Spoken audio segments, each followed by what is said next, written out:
আসসালামু আলাইকুম ওয়া রাহমাতুল্লাহি ওয়া বারাকাতুহু। দেশ এবং প্রবাসে যে যেখান থেকে আমার এই ভিডিওটি দেখছেন সবাইকে জানাই আমার পক্ষ থেকে আন্তরিক শুভেচ্ছা ও অভিনন্দন। সুপ্রিয় দর্শক শ্রোতা, ঢাকা শহরে যারা প্রাইভেট কারে চাকরি করেন, যারা প্রাইভেট কার চালক রয়েছেন, তাদের জন্য আজকের এই ভিডিওটি অত্যন্ত গুরুত্বপূর্ণ ভিডিও। এই ভিডিওটা অন্তত যারা প্রাইভেট কার চালান তাদেরকে অনুরোধ করে বলবো যে এই ভিডিওটা সম্পূর্ণ দেখবেন।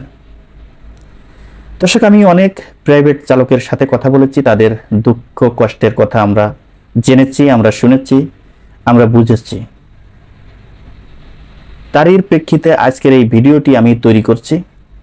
দর্শক, এই ভিডিওটি দেখে যদি ভালো লেগে থাকে তাহলে আপনাদের কাছে অনুরোধ থাকবে যে আমার যারা দর্শক রয়েছেন, যারা ইউটিউব চ্যানেল থেকে দেখছেন, তাদেরকে বলবো আমার চ্যানেলটিকে সাবস্ক্রাইব করবেন এবং যারা ফেসবুক থেকে দেখছেন তারা ফলো করবেন, লাইক করবেন, শেয়ার করবেন এবং কমেন্ট করবেন।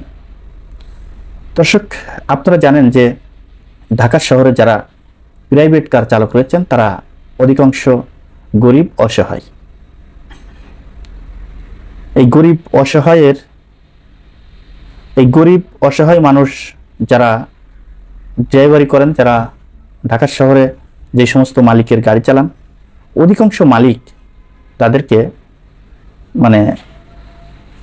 তাদের সাথে রাব ব্যবহার করে এবং তাদেরকে সঠিক বেতনটা কিন্তু দেওয়া হয় না। বর্তমান যুগে আপনারা জানেন যে একজন রিক্সা চালক, সাধারণ কোনো অভিজ্ঞতা নেই, কোনো যোগ্যতা নেই, কোনো প্রশিক্ষণ নেই, কোনো লাইসেন্স নাই, কোনো কিচ্ছু নাই। একজন রিক্সা চালক যদি ঢাকা শহরে রিক্সা চালায়, সেও কিন্তু 1000 টাকা ইনকাম করতে পারে।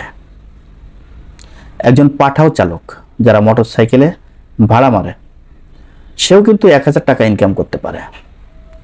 এখন একজন ড্রাইভার, প্রাইভেট কারের একজন চালক, সে যদি এই মালিককে বহন করে, এই মালিকের গাড়িটা পয় পরিষ্কার করে রাখে, এই মালিকের কথা মতো সে যদি মাসিক চুক্তিতে চাকরি করে, তাহলে সে কেন দিনে 1000 টাকা বেতনের অধিকারী হবে না? এর কারণটা কি? প্রাইভেট কারের মালিক যারা রয়েছে তারা শিল্পপতি, তারা কোটিপতি, তাদের ঢাকা শহরে বাড়ি আছে, গাড়ি আছে, ব্যবসা বাণিজ্য আছে। তারা তাদের বডি ম্যাসেজ করার জন্য প্রতি মাসে 1-2 লাখ টাকা খরচ করে। তারা তাদের চুল কাটার জন্য, শেভ হওয়ার জন্য তারা মাসে 10,000-20,000 টাকা খরচ করে।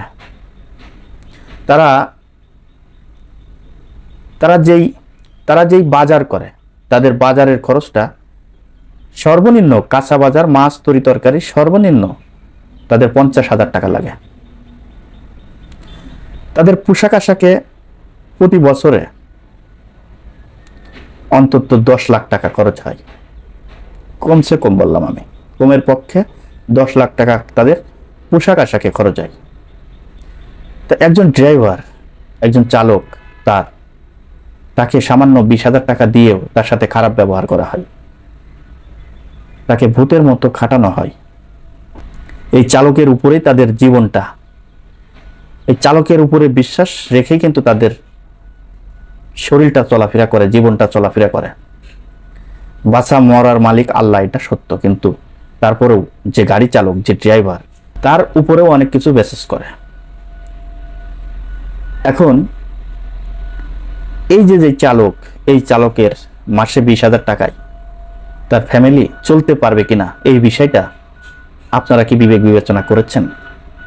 যারা মালিক পক্ষ রয়েছেন তাদেরকে আমি বলছি, আপনারা কি বিবেক বিবেচনা করেছেন যে তার ফ্যামিলিটা এই টাকা দিয়ে তার চুল কাটা, শেভ হওয়া, তাদের মার্কেট করা, তাদের বাজার করা, তাদের ওষুধ, ডাক্তার, সব কিছু মিলিয়ে, তাদের পরিবারকে লেখাপড়া শেখানো, সব কিছু মিলিয়ে সে পারবে কিনা, সে বহন করতে পারবে কিনা, এটা কি একটু হিসাব করছেন? সেটা যদি হিসাব করেন তাহলে আপনাদের জুতো কালি করার টাকাও কিন্তু আপনারা দেন না একজন চালককে।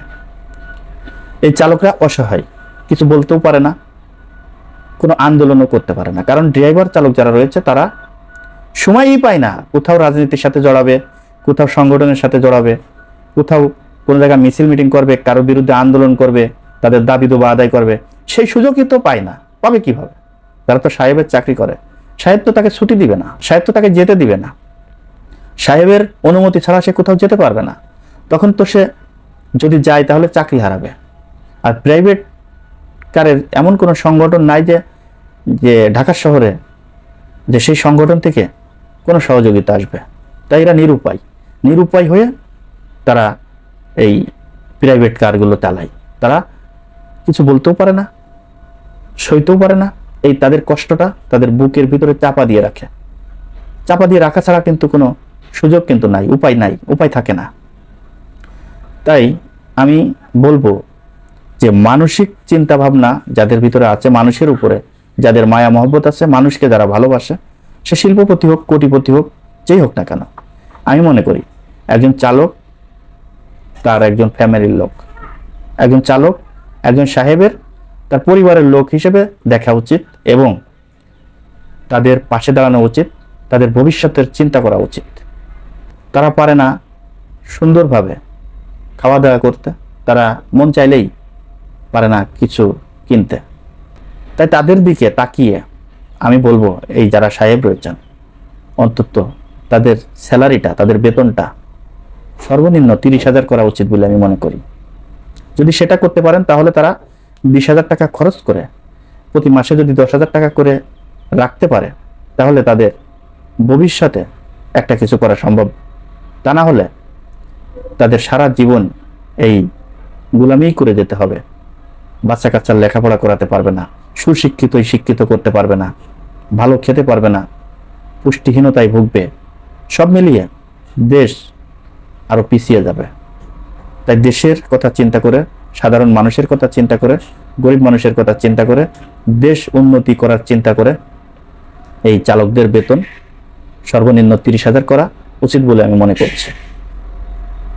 দর্শক, আজকের এই ভিডিওটি আপনারা একটু বেশি বেশি করে শেয়ার দিবেন, যাতে করে এই ভিডিওটি প্রত্যেকটা মানুষের কাছে এবং সরকারি ঊর্ধ্বতম কর্মকর্তাদের কাছে এই ভিডিওটি পৌঁছায়। তারা যেন এই বিষয়টা নিয়ে একটু মাথা ঘামাতে পারে, আপনাদের পক্ষে একটু কথা বলতে পারে, একটু কাজ করতে পারে, সেই সুযোগটা করে দিবেন।